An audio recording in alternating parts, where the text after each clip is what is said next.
So any questions that Rob, these other fine gentlemen can't answer for us, Rob will fill in the blanks. All of these questions are understood that they're simply opinions in interviews with these fine gentlemen of the Free Man on the Land. Are you all part of the Free Man on the Land Society? No? They're not. Just pretty smart guys. Answered some basic questions that we have. We understand that this is not legal advice. Sweet. So Kanaska's got the first question. Okay. Come on over here. So, alright, listen to anyone who can answer it. How can a man or woman become a free man or woman? And when you say man, do you mean mankind or just man in the masculine term of the word man? Women shouldn't be free. That's what I was thinking. I'm teasing. Free man is used without any gender specificity Like there. He-Man. Yeah. It's like How did they become unfree is the question. Yeah. Very good question. Your freedom's not something somebody gives you, it's something you take and you assert. And it's a state of mind rather than a documented, approved state of being. You don't need the document to be free, but it helps so that you can maintain your freedom and you can establish that you have communicated your understanding and intent and beliefs with the proper party. So it starts with your mentality. Yes. What you're thinking. You have to believe that you're free first, and then it'll... No, if you honestly believed you were free, you wouldn't feel the need to take these steps. So I believe you must feel that you have the capacity for freedom. Right. But if you were already enjoying it, why would you even bother taking these steps? I wouldn't see that. So I understand you're close, but not bang on. Right. Well, I mean, like, to get out of this society, you have to first believe that you're free, and then take the steps to become a free man. You have to be a member of the society first. Right. Well, you have to realize that the society is this structure that's basically represents a system, and you have to decide whether you're a slave to that system or a prisoner in that system. If you're a slave, you're just going to keep looking for a new master and keep repeating the same cycles, but if you're a prisoner, you're going to seek to find a way out and then take as many people with you. You do have to wake up before you get out of bed. Right. Yes. So whether or not your freedom is, I don't know that I'm wondering if maybe our definition of freedom is a little bit off, a little bit different. Freedom isn't free. Freedom isn't free. Because the cost of it is responsibility.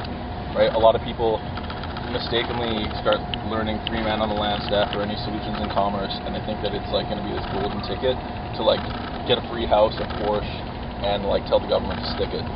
And that's completely the wrong mentality, because it's not some golden ticket, right? It's about discovering your own power and realizing that you make one of two choices. You either give your power away to some other entity, or you claim your power for yourself and you act accordingly, right? So anytime you're interacting with any authority, if you take them at their word and obey every one of their commands, then you're giving your power away. But if you first start with the mentality that, okay, I'm a prisoner here, I want to escape, you do these things to kind of get your mental understanding around the concept of freedom and all the responsibility that comes along with it. It's not just some free ride where it's like, everything's going to be free. It's like, it's different than liberty, you know what I mean? Mm-hmm. But once you get around that, then yeah, filing the paperwork is so you have something to stand on when the authorities come to you and say, we didn't say you're free, we didn't give you permission. It's your way of saying, I don't need your permission, I'm just letting you know out of, common human dignity. I've had a lot of people say too, I'll believe that I can exist without the government's permission when the government gives me permission to do so. Exactly. So it doesn't work. I think the place to start really is an awareness of our own divinity and our equality. And if you are aware that you're divine and we're all equal here, who is anyone else to come up to you and say, listen, I'm governing you, these are your words, these are our words, but they're your laws, you can't understand them, we can, so do what we tell you. It just doesn't fit in with the concept of divinity and equality. Well, that kind of brings us to our next question. For the viewers that are new to this information, I'm sure they'd be asking, what are the benefits of becoming a free man? Well, that question reveals a few things. First of all, becoming a free man means giving up all your benefits. Okay? I get questions like people are like, hey, how can I become a free man and still collect my EI? And it's like, you can't, they want to have their cake and eat it too, right? But the whole thing is that becoming free really becomes being responsible and being self-responsible, self-reliable, and it almost harkens to a libertarian philosophy where you're saying to the government, I'm not going to use any of your services, or at least the ones I don't pay for, right? Anytime you go out and engage in commerce, you buy anything, you're paying into the system. You're paying GST or PST or something. Yeah. Oh, yeah. So just because you don't pay income tax doesn't mean you're not contributing, first of all. Yeah. But you're saying, I'm not just going to vote in some 4-year, every 2 or 3 years in something. I'm going to vote every day with the money I spend, with my fork. I'm going to vote if I decide pineapple today or whatever, right? It's the choices that you make, right? And so if you're coming from a place where you think you're free, but you're having to go ask permission for your freedom, I'll add on to that, because I don't think the question was specific to government benefits. Yeah, they didn't ask what government benefits. The biggest benefit that I think you'll find as a free man on the land, one is a big sense of there's no more fear. You start living your life when the cops pull up behind you, you're excited about testing this information out and you're not scared of it. The other thing, you end up living your life knowing that you're following your own heart instead of someone else's words at the expense of your own heart. That right there, to me, that's priceless. That's worth more than any government-issued benefits. Absolutely. Absolutely. What's wrong with that government benefits? What's wrong with it? There's lots of benefits from the government. You just got to know who you're benefiting, right? That's right. Free man's not getting benefits. His person is.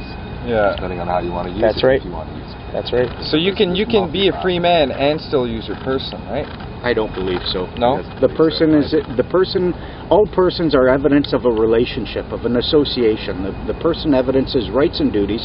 Rights and duties are always a function of an association. The person, if you look at It's a game piece. yeah, if you look at like a family, a child, a little toddler, has certain rights and freedoms and duties, and he has a person, and he gets diapers put on him and put to bed. But then you have members of that same family who now grow up, they become adults, they go out to university, they leave the house, they're no longer treated like a toddler. I do see that, I mean, if everyone in Canada became a free man and said, fuck you, we're not going to have any persons whatsoever, our country would crumble. Yeah, it would.